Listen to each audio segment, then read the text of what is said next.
नमस्कार। हमने अपनी जीएस की श्रृंखला में कई सारे विषय शुरू कर दिए हैं।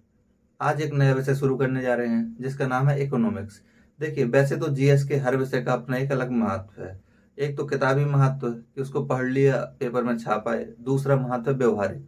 जब जीएस के विषयों को समझ लेते हैं तो जिंदगी जीना काफी आसान हो जाता है। तो इसी कड़ी में एक विषय शुरू कर रहे हैं, उसका नाम है इकोनॉमिक्स। और जितने विषय अभी तक हमने पढ़े हैं उन सभी में अगर सबसे अधिक महत्वपूर्ण कोई विषय है तो वो ये समझ लीजिए इकोनॉमिक्स है। वैसे तो हर व्यक्ति के लिए अपना एक अलग विषय होता है जिसको वो ज्यादा महत्व देता है, लेकिन इकोनॉमिक्स क्यों है तो ये समझिए। सुबह जब उठते हो तब से लेकर रात में सोने तक कुछ करो या ना करो, एक काम करते हैं, या तो पैसे कमाते हैं या पैसे खर्च करते हैं। तो पैसे कमाना है तो कैसे कमाना है, कैसे कम काम करके ज्यादा रुपए कमाएं, या फिर खर्च करना है तो कहाँ पर खर्च करें ताकि उससे क्या हो, ज्यादा बेनिफिट हो। खर्चा भी बहुत जरूरी होता है। मान लीजिए तुम्हारी जेब से पैसा नहीं निकलेगा तब तक दूसरे की जेब में पैसा पहुंचेगा कैसे। और इन्हीं सभी चीजों को सम्मिलित करता है एक विषय जिसका नाम है इकोनॉमिक्स। तो जिस तरह हमने हर विषय के बारे में जानना शुरुआत में, उसी तरह सबसे पहले हम इकोनॉमिक्स के बारे में जानेंगे। देखिए, कहते हैं ना, first impression is the last impression. अगर सबसे पहले हमको विषय के बारे में पहली क्लास में ही ये समझ में आ जाए कि हमको इसमें पढ़ना क्या है, यानी हमको इसमें क्या क्या मिलेगा पढ़ने का, तो इसका मजा अपना अलग रहता है। मान लीजिए चैप्टर 1 खत्म हुआ तो चैप्टर 2 कम से कम पता तो रहेगा कि इसको पढ़ना क्या है। और जब पता रहेगा कि पढ़ना क्या है तो कुछ करो ना करो कहीं ना कहीं से खोजोगे, उसके बारे में जानकारी हासिल करोगे, तब और अधिक मजा आएगा पढ़ने में। इसीलिए सबसे पहली क्लास में या पहले वीडियो में हम जानेंगे इकोनॉमिक्स के सिलेबस के बारे में कि हमको पढ़ना क्या है। तो जो पीछे बोर्ड में देख रहे हैं ना छपा हुआ, पहले ये बताइए कि अगर आपसे आपका इंट्रो पूछा जाए तो क्या बताएंगे। यही बताएंगे नाम, पता, ये नाम कौन रखा, क्यों रखा। इसी तरह जब किसी विषय की बात की जाती है तो उसका भी अपना इंट्रोडक्शन होता है। तो इकोनॉमिक्स विषय पढ़ना है, अभी ये भी बताएंगे कि इकोनॉमी क्यों लिखा हुआ है। देखिए, इकोनॉमिक्स पढ़ना है तो उसके लिए सबसे पहले हम जानते हैं उसके इंट्रोडक्शन के बारे में। इंट्रोडक्शन का मतलब परिचय। परिचय क्या देंगे, विषय के बारे में हम सबसे पहले जानेंगे कि इस विषय की उत्पत्ति कब हुई या किसने इस विषय की उत्पत्ति की। उसके बाद हम जानेंगे जो इस विषय का नाम पड़ा, ये क्यों पड़ा ऐसा नाम। आखिर कुछ तो वजह रही होगी। जैसे इंसानों का नाम पड़ता है किसी न किसी कारण से, जो होते हैं ना, पंडित जी आकर दे जाते हैं कि रा से नाम रखो, हा से नाम रखो, उसी के आधार पर नाम रखा जाता है। नामकरण संस्कार इसको बोलते हैं। वैसे ही ये विषय है, इसके बारे में भी हम जानेंगे। इसके बाद हम जानेंगे इसके सिलेबस के बारे में कि हमको क्या क्या पढ़ना है और किस क्रम में पढ़ना है। देखिए, सबसे पहला जो हमको पढ़ना है वो पढ़ना है विकास के बारे में। क्यों? क्योंकि जब रुपया पैसा की बात आती है तो एक ही चीज सबसे पहले आती है, वो क्या है, विकास। ये विकास का मतलब है डेवलपमेंट। ठीक है। तो देखिए, विकास में हम क्या देखेंगे, दो तरह का विकास, एक आर्थिक विकास, एक सामाजिक विकास। सोच कर देखिए, आपके पास खूब पैसा हो, आप जहाँ रहते हैं जिस सोसाइटी में, सबके पास भयानक वीवीआईपी गाड़ियां हों, फॉर्चूनर, मर्सिडीज, जो भी महंगी गाड़ियां सब हों, वीवीआईपी बिल्डिंग बनी हो, अच्छी कॉलोनी हो, लेकिन वहां पर रहने वाले लोग इस कदर हों कि अगर आपका एक्सीडेंट हो जाए तो आपके पास भी ना आए, या फिर एक ही जगह रहकर एक दूसरे को जानते ही ना हो, तो क्या ये सोसाइटी अच्छी है? नहीं। तो दोनों तरह का विकास जरूरी है, आर्थिक विकास और सामाजिक विकास। कहते हैं जब पैसा आता है इंसान के तो इंसान का घमंड क्या होता है, धीरे धीरे बढ़ता जाता है।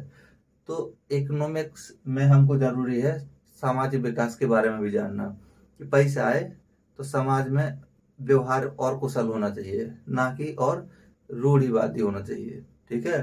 तो यह हम बात करेंगे। विकास के अंतर्गत हम देखेंगे सामाजिक विकास और आर्थिक विकास। देखिए, आर्थिक विकास में हमको जो टॉपिक पढ़ने हैं, पहला है भारतीय अर्थव्यवस्था का स्वरूप। यानी हमारी जो अर्थव्यवस्था है उसका स्वरूप क्या है, यानी खेती किसानी में लोग लगे हुए हैं ज्यादा, या उद्योग धंधे हैं, या हमारी अर्थव्यवस्था की और कुछ विशेषताएं हैं, इसके बारे में हम जानेंगे भारतीय अर्थव्यवस्था के स्वरूप के बारे में। और जब जान लेंगे भारतीय अर्थव्यवस्था के स्वरूप के बारे में, तो भारत में जब स्वतंत्र हुआ तो उसके बाद से एक आर्थिक विकास की प्रक्रिया चली जिसको बोलते हैं आयोजना। आयोजना इसी को बोलते हैं प्लानिंग इंग्लिश में, यानी नियोजन। तो इसके बारे में पढ़ेंगे, जिसमें आप पढ़ते हो ना पंचवर्षीय योजना है, जो कि इस सरकार ने समाप्त कर दी है, और एक लॉन्ग टर्म डॉक्यूमेंट प्रस्तुत किया गया। एक लंबे समय हम कहाँ से कहाँ पहुंचेंगे, पता नहीं कहाँ से कहाँ पहुंचेंगे या कहाँ से कहाँ पहुंचाने वाले हैं। हर रोज महंगाई बढ़ता है, हर रोज पॉकेट से पैसा ज्यादा निकल रहा है। तो ये तो समय बताएगा कि हम लोग कहाँ पहुंचेंगे। हालांकि वर्तमान सरकार बहुत लंबे लंबे विजन लेकर चलती है, क्योंकि उतने समय में जब विजन का समय आएगा ना 2047, तो हम लोगों में से बहुत से लोग गायब ही हो चुके होंगे, पता ही नहीं पड़ेगा कि ये कौन कहा था, या जिनने कहा है वो भी नहीं रहेंगे 47 तक। तो ये है, बात करेंगे अयोजना यानी पंचवर्षीय योजनाओं के बारे में। कुल कितनी पंचवर्षीय योजनाएं हैं, किस पंचवर्षीय योजना में किस चीज को महत्व दिया गया, पंचवर्षीय योजना में कौन कौन से मॉडल दिए गए, इन सब के बारे में जानेंगे यहाँ पर। इसके बाद जानेंगे सतत आर्थिक विकास।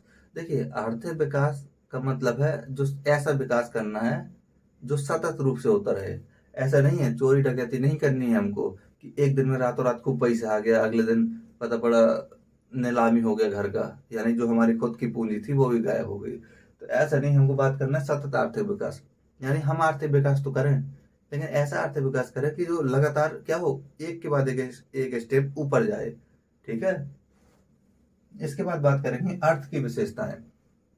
देखते जाइएगा, छोटा लिखा हुआ है, अर्थ की विशेषताएं। अर्थ की मतलब अर्थव्यवस्था की विशेषताएं एवं क्षेत्र। देखिए, कोई भी चीज होती है तो उसकी अपनी कुछ विशेषता होती है, तो अर्थव्यवस्था की भी विशेषताएं होंगी। क्योंकि हम लोग भारत के हैं, तो हम लोगों को पढ़ना है भारतीय अर्थव्यवस्था की विशेषताएं। जैसे हमारी अर्थव्यवस्था की कुछ विशेषता है, खेती किसानी पर हम लोग ज्यादा क्या है, निर्भर है। दूसरा, हमारे यहाँ क्या है, गरीबी बेरोजगारी बहुत ज्यादा है, छिपी बेरोजगारी भी बहुत ज्यादा है। हमारे यहाँ बात करें तो सेवा क्षेत्र से क्या है, पैसा सरकार को ज्यादा मिलता है। और कृषि में लोग ज्यादा लगे हुए हैं, उद्योग बहुत ज्यादा नहीं लगे हुए हैं। तो ये सब क्या है, हमारी अर्थव्यवस्था की विशेषता है। हमने मिश्रित मॉडल अपनाया हुआ है अर्थव्यवस्था का। ठीक है। इसके अलावा कृषि प्रधान अर्थव्यवस्था, मिश्रित मॉडल, ये सब क्या है। या फिर हम बात करें लो इनकम, लो या मिडिल इनकम हमारे यहाँ के लोगों की, ये सब क्या है, विशेषताएं हैं। क्षेत्रक का मतलब होता है अर्थव्यवस्था में कई क्षेत्रक होते हैं। क्षेत्रक का बेसिकली सबसे पहले मतलब ये समझ लीजिए, उत्पादन। अगर कोई भी चीज धरती से मिल रही है तो उसको कहते हैं प्राथमिक क्षेत्रक से। अगर उसमें कुछ मॉडिफाई करते हैं तो उसको कहते हैं द्वितीय क्षेत्रक। और तीसरा क्षेत्रक होता है कि जो दूसरे क्षेत्रक या पहले क्षेत्रक से चीजें मिलती हैं उनको एक स्थान से दूसरे स्थान तक ले जाने वाला। वैसे तो 3 क्षेत्रक होते हैं, लेकिन 3 क्षेत्रक जो होते हैं, तीसरा क्षेत्रक जिसको टर्सरी क्षेत्रक कहते हैं, इसको 2 भागों में फिर से बांटा, चतुर्थ और पंचम। तो इनके बारे में जानेंगे। इसके बाद जानेंगे राष्ट्रीय आय व उत्पादन से जुड़ी गतिविधियां, जीडीपी, जीएनपी, ये सब जो सुने हो ना हल्का हल्का, उन सब के बारे में यहाँ जानेंगे। राष्ट्रीय आय एवं उत्पादन से जुड़ी हुई गतिविधियों के बारे में, नेशनल इनकम क्या होती है, प्रति व्यक्ति आय क्या होती है, ये सब यहाँ जानेंगे। ठीक है। फिर जानेंगे राजकोषीय नीति के बारे में। देखिए, अगर घर में आपके इनकम का स्रोत नहीं है तो खर्चा क्या करोगे, कुछ भी नहीं। ऐसे ही सरकार के पास अगर रुपए नहीं आएगा तो सरकार खर्च क्या करेगी। तो सरकार राजकोषीय पॉलिसी बनाती है, यानी राजकोष में कैसे ज्यादा से ज्यादा रुपए आए, उसके बारे में भी हमको पढ़ना है। ठीक है। उसके बाद मुद्रा एवं बैंकिंग। अब मान कर चलिए रुपया आपके पास बहुत ज्यादा हो गया। जब रुपया बहुत ज्यादा हो गया तो घर में रखना तो सही है नहीं, पता नहीं कौन लूट के चला जाए। अब ऐसे भी जिसके पैसे ज्यादा होता है उसके दुश्मन भी बहुत होते हैं। तो रुपए सुरक्षित रखना कहाँ पड़ता है, या तो घर में, लॉकर में। जब पुराने आदमी होते थे, जब बैंक वगैरह नहीं होता था, तो देखा होगा इतनी मोटी मोटी दीवारें हुआ करती थी, उन दीवारों के बीच में घड़ा रख देते थे। अब पता पड़ा वो भूल, होता है ना कि मोह माया, वो सोचते थे हमारे लड़के बच्चे उपयोग करेंगे। अब वो जो घड़ा रखा रहता था दीवार के बीच में, 4 5 6 पीढ़ियां, कभी कभी 50 50 पीढ़ियां बीत जाती थी, तब किसी को मिलता था जब वो गिरती थी दीवार तब। लेकिन आज के समय में, या कहें मध्यकाल के बाद से आधुनिक काल में, एक बैंक नामक संस्था आई। अब बैंकों का काम था कि आपके पास ज्यादा पैसा है तो जाकर वहां जमा करो, और जिसके पास पैसे नहीं है वो वहां से पैसा ले सकता है। ऐसी संस्था का नाम था बैंक। तो मुद्रा एवं बैंकिंग के बारे में जानेंगे। फिर जानेंगे सामाजिक विकास। अब देश में अगर पैसा बहुत ज्यादा हो गया है तो आर्थिक विकास तो हो गया, लेकिन वो रुपया पैसा जो है, ये समृद्धि है, उसका लाभ सबको मिलना चाहिए। ऐसा नहीं होना चाहिए कि कुछ लोगों के हाथ में सब कुछ है और बहुत सी आबादी के पास कुछ भी नहीं है। तो देखिए, सामाजिक विकास में हम पढ़ेंगे गरीबी या फिर बेरोजगारी। बेरोजगारी मतलब रोजगार से जुड़े हुए विषय। इसके बाद पढ़ेंगे मानव विकास। हम लोग इंसान हैं। अब देखिए, एक इंसान जिसको शिक्षा नहीं मिलता है, जिसका हेल्थ सही नहीं रहता है, वो क्या ज्यादा काम कर पाएगा? नहीं। या फिर ज्यादा योग्य होगा? नहीं होगा। किसी भी काम को करने में वो मेहनत ज्यादा करेगा, दिमाग का यूज कम करेगा। इसको कहते हैं ह्यूमन डेवलपमेंट, यानी मानव विकास। यानी इंसान के अंदर क्या कीजिए? क्षमता का विकास कीजिए, ताकि वो भीख मांगने से अच्छा क्या करे? दिमाग लगाकर कुछ नया काम धंधा शुरू करे। ठीक है, तो इसको बोलते हैं मानव विकास। पढ़ा लिखा हो, स्वस्थ हो, नई चीजों से उसका वास्ता हो, यानी जो कुछ नया आ रहा है उसके बारे में जानकारी हो। फिर हम बात करेंगे वैदेशिक क्षेत्र।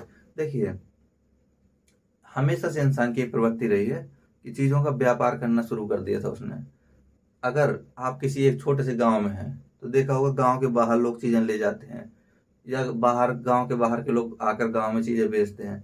अगर आप किसी राज्य में हैं तो देखा होगा एक राज्य से दूसरे राज्य में ले जाते हैं। लेकिन आप देखिए, हमेशा एक देश से दूसरे देश भी चीजें जाती हैं, क्योंकि इस धरती पर ना अलग अलग तरह की जलवायु है। और हर कोई भी देश ऐसा नहीं है जो ये कहते कि नहीं मैं अपने आप में पूरा हूँ, मुझे कोई जरूरत नहीं है किसी की। ऐसा नहीं है कोई भी। हर कोई एक दूसरे पर निर्भर है। जैसे इस समय रूस और यूक्रेन के बीच का चल रहा है तनातनी, और भयानक लड़ाई चल रही है, मारकाट मचा हुआ है। ऐसी स्थिति में रूस का जो क्षेत्र है एक बहुत अच्छा क्षेत्र है, स्टेपी घास का मैदान। वहां उपजाया जाता था गेहूं बहुत ज्यादा। लेकिन युद्ध के चलते गेहूं वेहूं तो सब बंद है।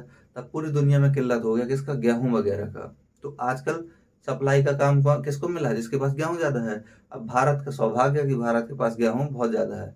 हालांकि आबादी भी कम नहीं है खाने वाले। वैसे भी देख रहे हो कि 2 साल 2.5 साल हो रहे हैं, अब प्रधानमंत्री फ्री में क्या बांट रहे हैं? गेहूं, चावल, सब चीजें। तो इसीलिए जब भी समस्या कोई आएगी तब पूरे दुनिया में ऐसा कोई देश नहीं है जो कहते कि नहीं मैं आत्मनिर्भर हूं, मुझे किसी की जरूरत नहीं है। हर कोई एक दूसरे की हेल्प लेना पड़ता है। इसलिए शुरू हुआ व्यापार। इसको पढ़ेंगे वैदेशिक क्षेत्र में। वैदेशिक क्षेत्र में हमको 2 टॉपिक पढ़ना है। एक पढ़ना है अंतरराष्ट्रीय व्यापार व वाणिज्य से जुड़े हुए विषय, यानी पूरी दुनिया में जो भी व्यापार होता है या वाणिज्य, उनसे संबंधित विषय क्या है, कौन कौन से मुद्दे हैं, और क्या क्या समस्याएं हैं, और क्यों जरूरी है, इनके बारे में जानेंगे। दूसरा जानेंगे अंतरराष्ट्रीय संगठन। अब देखिए, व्यापार करोगे तो लड़ाई झड़ाई भी होगी। जैसे होता है ना कि एक ही जगह 2 दुकानें लगी हुई हैं और दोनों सामान बेच रहे हैं। एक अपने दाम गिराता जा रहा है, गिराता जा रहा है। बगल वाला आएगा और लठ उठा कर मारेगा। क्यों? उसका धंधा चौपट हो गया ना। इसलिए इसीलिए क्या होता है, कुछ नियम कानून बनाए जाते हैं कि व्यापार भी ऐसा नहीं करना है कि सब कुछ अपना एकदम कम कर लिए रेट पूरा, और जितने का बनाए हो उससे भी कम कर लिए। और करते क्यों है? ताकि एक बार लत लगा दी जाए, आदत। जैसे चाइना को देखो, चाइना अपने प्राइस इतने कम रखता है कि मार्केट में जहां भी बेचता है दूसरे के मार्केट खराब कर देता है। सस्ते के चलते एक बार खरीदोगे, खरीदना शुरू कर दोगे, घरों में पहुंच जाएगा सामान। एक चीज ले आए मान के चलिए घर में, आप किसी दूसरे व्यक्ति पड़ोसी ने देखी, उसको अच्छी लगी, आपने कहा इतने रुपए की है, उसने कहा बहुत सस्ती है, जाकर उसने खरीदा। तो सोच कर देखिए कि धीरे धीरे क्या हुआ, उसका मार्केट बन गया और किसी चीज को पसंद ही नहीं करने लगे लोग। यही चाइना ने किया, अमेरिका में, भारत में, हर जगह यही कर रहा है। इसीलिए कुछ संस्थाएं बनाई गई कि बाबू जो इस तरह के लोग हैं इनको रोको, नहीं तो पूरी दुनिया क्या हो जाएगी? तबाह हो जाएगी। पता पड़ा एक देश पूरे दुनिया का पैसा खींचे ले रहा है। तो ऐसा ना हो इसके लिए संस्थाएं बनी हैं। कुछ संस्थाएं जैसे IMF का नाम तो सुनते होंगे, वर्ल्ड बैंक का नाम सुनते होंगे, इस तरह की संस्थाएं हैं। तो यहाँ उनके बारे में पढ़ेंगे। इन सबको पढ़ लोगे तो फिर पढ़ेंगे जनसांख्यिकी। जनसांख्यिकी का मतलब है जनसंख्या के बारे में। और जनसंख्या के बारे में क्या जानेंगे कि जनसंख्या कितनी है, कहाँ है, पूरी दुनिया में सबसे ज्यादा कहाँ है, जनसंख्या घनत्व क्या होता है, ये सब चीजें तो जानेंगे। लेकिन यहाँ हमको जानना है जनसंख्या एवं नगरीकरण के बारे में। अब वो भी कहाँ? पूरे दुनिया के बारे में एक नजर देखेंगे। और जब दुनिया देख लोगे तो देखेंगे अपने भारत के बारे में। जब इतने से संतुष्टि ना मिलेगी तो फिर कुछ चीजें तो छूट जाएंगी। जैसे होता है ना, शादी ब्याह में किसी को बुलाना होता है रिश्तेदारों को, देखा होगा जब शादी ब्याह हो जाएगी तब 2-4 ऐसे रिश्तेदारों के नाम याद आएंगे जिनको बुलाना भूल गए होंगे। और फिर फोन कर करके उनको माफी करेंगे, माफी मांगेंगे। अब वो भी इतने बदमाश रहते हैं, उनको पता रहता है कि हमको नहीं बुलाएगा, लेकिन बाद में ऐसे करेंगे, अच्छा अच्छा ठीक है, चलिए कोई बात नहीं, नहीं बुला पाए तो कोई बात नहीं, होता है, इतना काम रहा होगा, जबकि जान रहा है कि जानबूझ के नहीं बुलाया। तो यही होता है कि जब पूरा वैसे पढ़ भी लोगे ना तो बहुत सी चीजें होती हैं जो छूट जाती हैं। उसके लिए एक अलग फोल्डर बना दो, इसका नाम है अन्य। ये क्या है, सब फोल्डर है। फोल्डर कैसे, मान के चलिए अर्थव्यवस्था पढ़ना है, सबसे पहला फोल्डर बना दिया मतलब इंट्रोडक्शन, कि क्या है इसके बारे में बेसिक जान लें। जब जान लिया तो पता पड़ा सिलेबस को भी तोड़ो, अब पढ़ना क्या क्या है। तो पहले तो जानेंगे हम विकास के बारे में। क्यों? क्योंकि अर्थव्यवस्था शब्द सुनते पहला शब्द आता है विकास, कि ये क्या है विकास। देखना मोदी दिन भर चिल्लाते रहते हैं कि भारत विकास कर रहा है, भारत विकास की इस अवस्था में है। अब भारत इतना तेजी से विकास कर रहा है कि पूछो ही मत। तो ऐसे जब मोदी जी कहते हैं दुनिया में, तो विकास की बात की जाती है। तो विकास का मतलब केवल आर्थिक रुपया पैसा से नहीं है कि बहुत रुपया पैसा आ रहा है भारत में, एफडीआई इतना ज्यादा आ रहा है, या फॉरेन एक्सचेंज यानी विदेशी, जो विदेशी रुपया है भारत में वो बहुत ज्यादा बढ़ गया है। ये नहीं होता, इसका मतलब होता है सामाजिक विकास भी। आर्थिक विकास के साथ सामाजिक विकास। समाज में गरीबी की स्थिति कम हो रही है, कम हो रही है, बढ़ रही है। हाँ, तो ये बताना है विकास होगा तो इसका मतलब गरीबी कम होगी, बेरोजगारी भी क्या होगी, कम होगी, मानव विकास भी ज्यादा होगा। बात करेंगे वैदेशिक क्षेत्र की।